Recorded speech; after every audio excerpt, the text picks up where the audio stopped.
งเพลงอายห้องสั่งก่อนจากนวลนางอายยังได้ให้สัญญาว่าจะหักนางหักเดียวตลอดสิว่าหากผู้ใดลืมลาฟ้านั้นช่วยลงโทษให้อย่าลืมฟังเสียงเพลงอายห้องส่งป่านนี้น้องคงพะวงถึงอายบ่ไหวน้องอย่าน้อยใจว่าอายนี่จะลืมไหลขอจงมั่นในใจว่าสายหักแท้แน่นอนน้องนางจะเหมือนตัวอายบ่นอหรือมีคู่ห่วมพอพันนอจากอายไปก่อน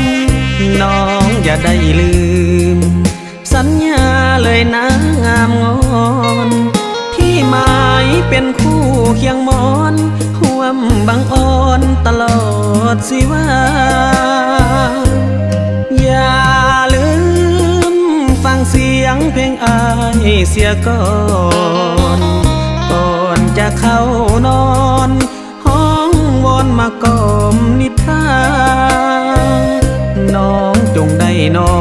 นฝันดีเถิดนะแก้วตาขอน้องอย่าลืมลาสัญญาสองเฮาเดินหน้า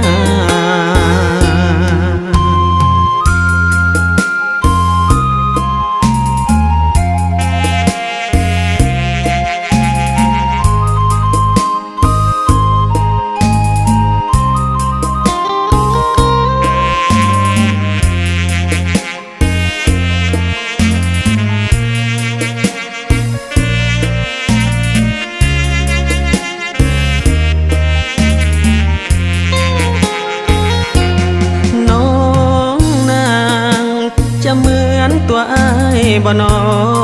หรือมีคู่ห่วมพอพันนอจากอายไปก่อนน้องอย่าได้ลืมสัญญาเลยนะงามงอนที่หมายเป็นคู่เคียงมอนห่วมบังอ่อนตลอดสิว่าอย่าลืมฟังเสียงเพลงอายเสียก่อนก่อนจะเข้านอน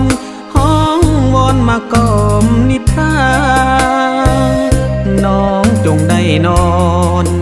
ฝันดีเถิดนะแก้วตาขอน้องอย่าลืมลาสัญญาสองเฮาเดินหน้า